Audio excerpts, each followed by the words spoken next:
Good morning, everyone. My name is Ben. Welcome to the Toledo Church of Christ online once again.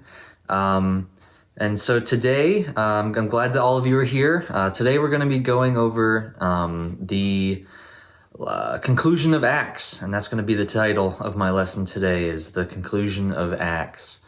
We're coming to an end. This is our last sermon on the book of Acts, and it's also the end of a very difficult year. 2020 was rough for many reasons, as we all are aware. So today, I'm going to be going over some of the big concepts of Acts, and we're going to be wrapping up as we prepare to move on. So I pray that you can just find some encouragement after today. So let's start off in Acts chapter 2. We're going to go all the way back to nearly the beginning of the book of Acts, just to go over some concepts from way back in the day. So starting in verse 42. They devoted themselves to the apostles' teaching and to fellowship, to the breaking of bread and to prayer. Everyone was filled with awe at the many wonders and signs performed by the apostles. All the believers were together and had everything in common. They sold property and possessions to give to anyone who had need.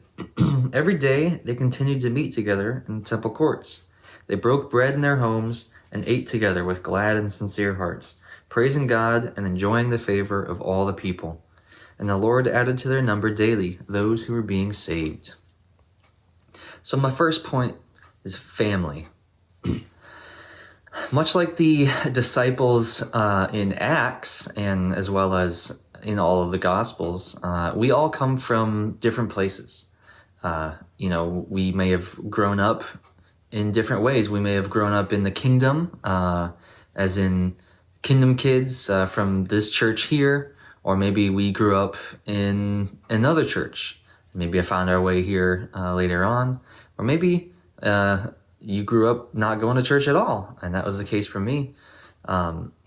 Similarly, all the disciples were like this as well. They come from all different places and backgrounds and jobs and things they did. But what's fascinating is here in this first church in early Acts, it's just this small group of disciples, and it's fascinating to see how devoted they were to prayer, to the apostles' teaching, which we can compare to the word today, to fellowship with each other, and to the breaking of bread.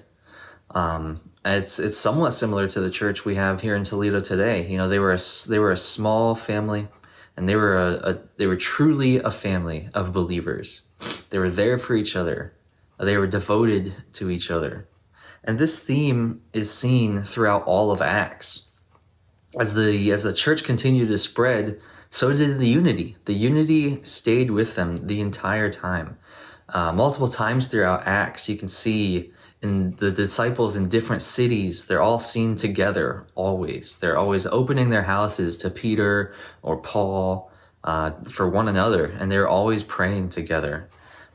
Just to name some examples, there was in Acts 6, when the disciples were choosing Stephen to go out. They all came together and prayed about it. There was in Acts chapter 8, when Philip was sharing the gospel with the people around him. And all the other accounts of sharing the gospel being in every chapter. There was Acts chapter 10, the prayer and fellowship that you saw with Peter and Cornelius. There was Acts chapter 12. The church was earnestly praying for Peter while he was in jail, if you can remember that. And it just goes on.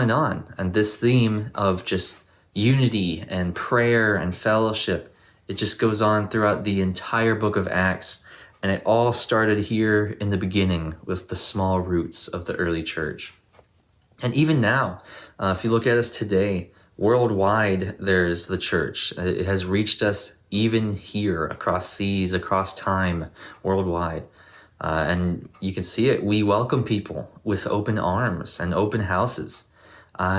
I've traveled multiple places as my parents have moved multiple places, and I go home for like Christmas. That's where I am actually now. I'm in Texas with my family. But whenever I go to these different places pre-corona time, I could just go to the church that was nearby in the city, and I just immediately felt like family. And it's something that's spectacular. I immediately felt just comfortable with the people and the disciples. I came there and we were able to pray together. I was able to explain just everything going on in my life. And we were just able to become immediately friends, immediately family. And that's how it is today. We pray with each other here at the church. We devote ourselves to the word, to the breaking of bread, to fellowship, and to prayer. We are a family. I'm not even from Toledo, but, it feels just like my home, and I trust everyone here, and it's like I'm around my family. So the question I have for you is today, how devoted are you to the family? We asked this a couple months ago as we began our study with Acts, but I just want to remind you and ask again, how devoted are you to the family of believers? How devoted are you to the breaking of bread together? How devoted are you to praying with your brothers and sisters? How devoted are you to learning the word and to fellowshipping with disciples? Let's move on. So my second point is, like Paul, like Christ. We're going to continue through Acts here, but Paul's entire journey as a disciple, he was constantly beaten. He was constantly harassed, persecuted, and targeted by the Jews and the people around him. He was constantly in trials, like actual trials, with a court and people going against him in the end of Acts. You don't need to write this down, but it's just a point of emphasis. Paul was on trial with the Sanhedrin in Acts chapter 23, 1 through 10. He was on trial with Felix, 24, verses 1 through 23. He was on trial with Felix again, chapter 24, 24 through 27. He was with Festus, chapter 25, 6 through 12. He saw King Agrippa from chapter 25, 23 through 27. He went to Rome in chapter 27, and he even saw Caesar at the end of Acts. So here you can see he's just constantly in these trials, literally and figuratively. So as we go about our lives and as we live as disciples, we are bound to face hardships. It happened to Paul, and even more so, it happened to Jesus. If you'll go with me to Matthew chapter 10, starting in verse 22, you can see this is Jesus talking, and he says, "You will be hated by everyone because of me, but the one who stands firm to the end will be saved." So Paul, he didn't lose heart with everything that was going on, everything that was happening to him. In fact, it only boosted his faith, along with Jesus. If you guys want to turn to 2 Corinthians chapter 4, starting in verse 7, we can see Paul's perspective on it. He says, "But we have this treasure in jars of clay to show that this is all-surpassing power is from God and not from us. We are hard-pressed on every side, but not crushed. Perplexed, but not in despair. Persecuted, but not abandoned. Struck down, but not destroyed. We always carry around in our body the death of Jesus, so that the life of Jesus may also be revealed in our body. For we who are alive are always being given over to death for Jesus' sake, so that his life may also be revealed in our mortal body. So then, death is at work in us, but life is at work in you." And we can also see how Jesus responded later in the same Matthew chapter 10. In verse 30 and 32, it says, "And even the very hairs of your head are all numbered. So don't be afraid. You are worth more than many sparrows. Whoever acknowledges me before others, I will also acknowledge before my Father in heaven." So through all the challenges that Jesus and Paul went through, they never actually focused on the challenges and the fact that things were so hard. They didn't focus on that. Instead, they lifted their heads and they focused on the love of God. And they used the strength that God provided to focus on the mission. They focused on seeing how much they could be used to do the will of God and to do great things for the kingdom. In addition, we also have each other. As we just looked at, we are a family. When Paul visited each place, he was on a long journey multiple times throughout his life, going to many different places, traveling essentially for the rest of his life.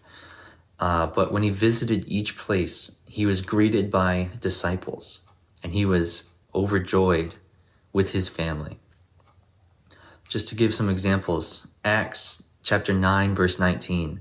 Saul spent several days with the disciples in Damascus. Acts 14, 27 through 28. On arriving in Antioch, they gathered the church together and reported all that God had done through them and how he had opened a door of faith to the Gentiles. And they stayed there a long time with the disciples. Acts 15, verse 4. When they came to Jerusalem, they were welcomed by the church. Acts 16, verse 15. When she and the members of her household were baptized, she invited us to her home. And there's many more as the chapter and the books continue. So, moving on, much of the final chapters in Acts, they're about Paul's journey to go and see Caesar. Starting in chapter 23 and on, that's what the focus becomes on. And so we're going to look at it just very briefly. So in Acts chapter 23, we can see Paul, he was being persecuted by more Jews. And he was on trial, and Festus, the commander there at the time, he found no fault in Paul. Yet Paul said this in chapter 25, verse 11. If, however, I am guilty of doing anything deserving of death, I do not refuse to die. But if the charges brought against me by these Jews are not true, no one has the right to hand me over to them. I appeal to Caesar. I appeal to Caesar. That is an extraordinary request. We learn in chapter 26, verse 33, this is King Agrippa, and he said to Festus, this man, being Paul, could have been set free if he had not appealed to Caesar.